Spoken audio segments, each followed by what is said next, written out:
ऐसे बहुत कम बच्चे होते हैं जिनके सारे पेपर्स एकदम अच्छे से जाते हैं। एक नॉर्मल स्टूडेंट की ज़िंदगी में ऐसे पेपर्स आएंगे ही जो आपको टफ़ लगेंगे, आपको लग रहा है नहीं आ रहा है, आपको लगेगा एग्ज़ाम हॉल में बैठ के कि अब मैं शायद फेल हो जाऊंगी और शायद ये अटेम्प्ट मेरा चला जाएगा, टफ़ लगेगा। कोई ना कोई पेपर ऐसा होता ही है। और इनफैक्ट मेरे तो 2-3 ऐसे गए थे। तो मैंने वो एग्ज़ाम में कैसे टैकल किया, वो एग्ज़ामिनेशन हॉल में मेरा क्या माइंडसेट था जिसने मुझे बचा लिया, और वो क्या बात है जो आपको भी समझनी चाहिए, जिसके लिए आपने भी प्रिपेयर रहना है, और जो आपको भी उस दिन जब वो ख़राब पेपर आएगा ना, एग्ज़ाम हॉल में बैठ के सोचनी है, जिससे आप शांत होकर वापस पेपर लिख पाओगे, वो मैं आपसे शेयर करने वाली हूँ। सबसे पहला मेरा ख़राब वाला पेपर 3rd था, कंपनी लॉ का। जैसा ऑलमोस्ट हर बच्चा करता है कि पार्ट बी अच्छे से करता है और उससे शुरुआत करता है, मैंने भी वही किया था। तो मैंने पहले क्वेश्चन देखा, मुझे लगा हाँ मुझे आ रहा है, फर्स्ट जो था पार्ट बी में, तो मैंने सोचा स्टार्ट करते हैं। मैंने हेडिंग दे दी part B, first question, answer to question 1, इतना लिख दिया। And again I am reading the question and guess what, I was totally blank. अचानक से ऐसे लगा कि नहीं आ रही है, तो मैंने पढ़ा ही नहीं प्रोविजन और मुझे कुछ याद नहीं आ रहा। पहले क्वेश्चन पे कॉन्फिडेंस लूज, ठीक है, मैंने सोचा कोई बात नहीं, आगे के आते हो गए, वो पेज मैंने छोड़ दिया और आगे का देख रहे हो। फिर कुछ आ रहा है, कुछ नहीं आ रहा है, बहुत ज़्यादा गड़बड़ चल रही थी। जो भी नहीं आ रहा उसके लिए पेज छोड़ के जो आ रहा है वो कर रही थी। उसके बाद पार्ट सी भी देखा, तो पार्ट सी के लिए सिर्फ CS एक्ट की जो शुभम शुक्लेचा सर की वीडियो बस वो देखी थी। मिसकंडक्ट का पढ़ा था मैंने CS का, क्योंकि हर साल बस उसी पे क्वेश्चन आता था और कुछ नहीं आता था पार्ट सी से। और जो 2 क्वेश्चन आते हैं उसमें से एक तो मेगा फॉर्म्स में से था जो मैंने नहीं किया था, और एक जो था वो मिसकंडक्ट से ही रिलेटेड था, बट वो एक्ट से नहीं था। Explain according to latest circular किसका तो भी ऐसा कुछ अजीब सा क्वेश्चन था। तो मतलब मैंने पार्ट ए कुछ किया नहीं था, बस एक्स्ट्रा बहुत थोड़ा किया था पार्ट ए का मैंने, और मैं पूरी पार्ट बी और सी पे डिपेंडेंट थी। उसमें से मुझे बी में से कुछ आ रहा है, कुछ नहीं आ रहा है। सी का भी ऑलमोस्ट दोनों क्वेश्चन गए ऐसे लग रहा, कुछ नहीं समझ रहा। मैंने ठीक से 25-30 मार्क का भी नहीं लिखा था और मुझे लगा मुझे बस इतना ही आ रहा है। पूरा रोना आ रहा था वो टाइम पे, बट मैंने सोचा नहीं यार, मुझे ये टाइम पे वीक पढ़ना नहीं है, मैं नहीं रोऊंगी। वो टाइम पे मैंने बस इतना सोचा, अभी सपोज मैंने नहीं लिखा, मैं घर पे जाके कितना भी रोई, कितना भी पछताई, क्या मैं कुछ चेंज कर पाऊंगी?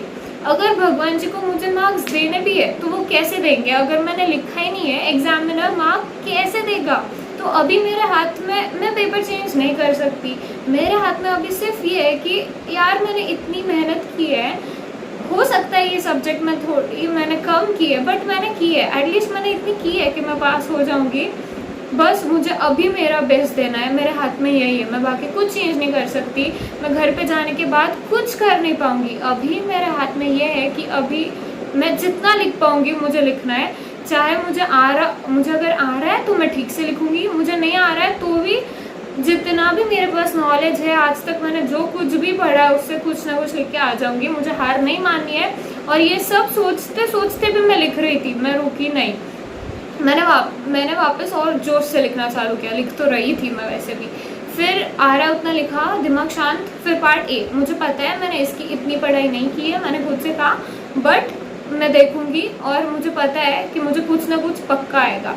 मैं क्वेश्चंस देख रही हूँ एक के बाद एक, मुझे थोड़ा थोड़ा पता था, मतलब सब क्वेश्चंस में से ऐसे कि हाँ मैं थोड़ा लिख सकती हूँ, मुझे थोड़ी आइडिया। मैंने थोड़ा करके बहुत कुछ लिख दिया और मैंने अप्रॉक्सीमेटली 75-80 का अटेम्प्ट किया। वहाँ जहाँ मुझे 25-30 मार्क्स का भी ठीक से नहीं आ रहा है, मैंने 80 मार्क्स के अराउंड पेपर अटेम्प्ट किया। मैं नहीं रुकी। लास्ट के 1 घंटे में तो इतना फास्ट लिखा मैंने, क्योंकि पहले मुझे जो आ रहा था वो मैंने ठीक से धीरे धीरे लिखा टाइम देके, तो बाद में बहुत कम टाइम बचा था और बहुत सारा पेपर कवर करना बचा था। तो भी जितना टाइम था उसमें मैंने हार नहीं मानी। मैंने बस ये सोचा कि मैं घर पे जाके, मैं कितना भी बचता है कुछ नहीं हो सकता है, अभी पेपर मेरे हाथ में है, मैं जो भी चेंज कर सकती हूँ वो मैं अभी कर सकती हूँ, अभी सब मेरे हाथ में है, तो बस मैं खुद का बेस्ट दूंगी। और मैंने दिया, मैंने लिखा। मुझे कंपनी लॉ में शायद 45 मार्क्स आ गए, बट पास हो गई एटलीस्ट। दूसरे पेपर्स में अच्छे थे तो कॉम्पनसेट हो गए मार्क्स मेरे। उसके बाद टैक्स का भी EBCL का भी ऐसे ही हुआ था, तो मैंने वही जैसे कंपनी लॉ में किया वैसे EBCL में क्या लिखा, और EBCL में तो मुझे एग्जैक्ट 40 मार्क्स आए, पर मुझे लगा था 50 के अराउंड आएंगे, पता नहीं इतना कम कैसे आए। बट मैंने क्रिब नहीं किया ना, मैंने बाद में ऐसे किसी से नहीं यार घटिया पेपर था, पता नहीं पास होगी भी या नहीं होगी, मैंने ऐसे कभी कहा ही नहीं। मैं हमेशा यही कह रही थी हाँ मैं पास हो रही हूँ, मुझे पता है पास तो हो ही जाऊँगी। कुछ टाइम मन में आते थे खराब थॉट, स्पेशली टैक्स के बाद। मैं आपको टैक्स का बता दूँ, टैक्स के पेपर में स्टार्टिंग में ही GST के मैंने MCQ बुक में टिक कर दिया और फिर OMR शीट में मार्क करना था, तो मैंने GST के सेक्शन के बजाय जो इनकम टैक्स का सेक्शन था वहाँ से मार्क करना स्टार्ट कर दिया और 2 क्वेश्चन मार्क किए और फिर मुझे समझा कि मैंने कितनी बड़ी गड़बड़ कर दी। क्वेश्चन 51 से मार्क करना था तो क्वेश्चन 1 से मार्क कर दिया। तो यहीं पे मेरा स्टार्टिंग में कॉन्फिडेंस थोड़ा लूज हो गया, बट मैंने वापस खुद को शांत किया। मैंने सोचा अच्छा हुआ 2 ही क्वेश्चंस में गड़बड़ हुई, अगर मैं पूरा करती फिर देखती तो मैं कुछ नहीं कर पाती। तो आपको भी ऐसे पॉजिटिव माइंडसेट रखना है। आपसे कोई गड़बड़ भी हो गई ना, फिर भी उसे पॉजिटिव तरीके से सोचो, टाइम वेस्ट मत करो, आगे बढ़ो, बस करते जाना है। इतने महीनों की मेहनत है, ये सिर्फ 3 घंटे में हम क्या करते वही जज करने वाला है कि हमारी पहले की जर्नी कैसी थी। तो पहले आपने कितनी भी मेहनत की होगी और ये 3 घंटे में आपने ठीक से नहीं किया ना कुछ, तो वो सब वेस्ट हो जाएगा। तो ये टाइम बिल्कुल खुद का दिमाग नेगेटिव जोन में जाने नहीं देना है, हार नहीं माननी, हमें करते रहना है। तो फिर मैंने वापस आगे का ठीक से किया, अच्छे से किया, और मुझे नहीं आ रहा था, बहुत कम आ रहा था, बहुत घटिया पेपर लग रहा था। फिर जब मुझे जितने आ रहे वो मैंने OMR शीट पे मार्क कर लिए, फिर मैंने काउंट किए तो वो बस 41 थे जो मुझे लग रहे थे मैंने राइट मार्क किए, और मैं बहुत श्योर थी कि कोई ना कोई तो उसमें से जाएगा ही, मतलब तो मैं बस उतने तो छोड़ नहीं सकती हूँ। मुझे इतना ज़्यादा टेंशन आया उस मोमेंट पे, बट मैं वापस वही सोच रही हूँ कि यार मैंने इतनी मेहनत की है, मैं एक पेपर के लिए बाकी सारे इसकी मेहनत वेस्ट तो नहीं जाने दे सकती, और इसमें भी की है, कहीं ना कहीं थोड़ी कम पड़ी होगी मे बी, इसलिए मुझे पेपर ख़राब जा रहा है। बट मुझे पता है कि मैंने इतना तो किया है कि मैं पास हो जाऊंगी। अभी मेरे हाथ में ये है कि मैं खुद का बेस्ट दूँ।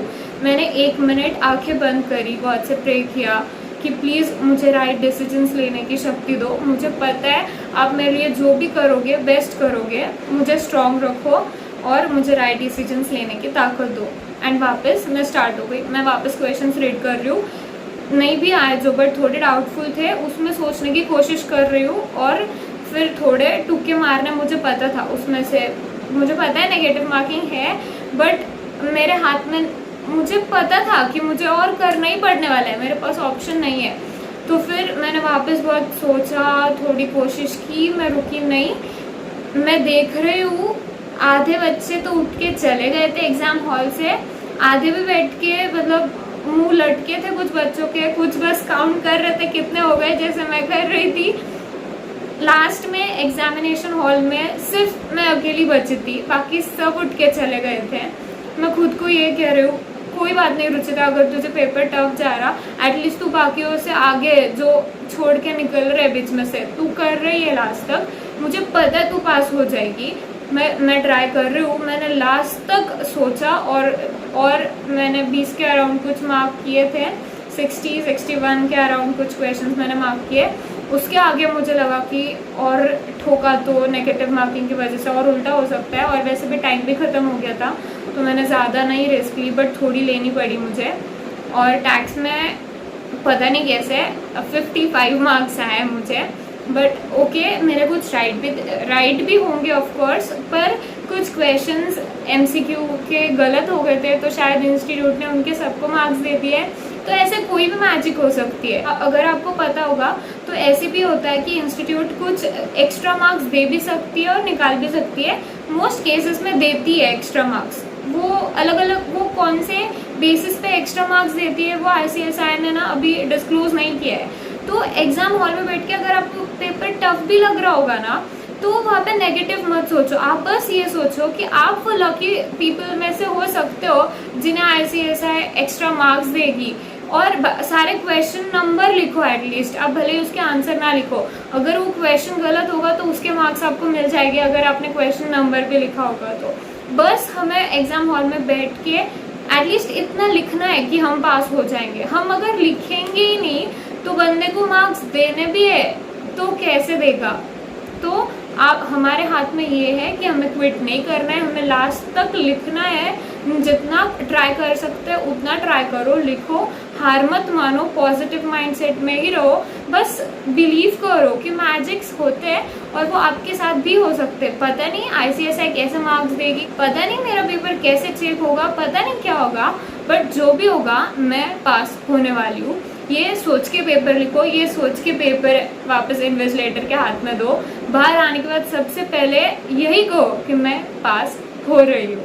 बिल्कुल नेगेटिव जोन में नहीं जाना है और एकदम अच्छे से करना है, एकदम अच्छे से पेपर्स लिखना। All the best.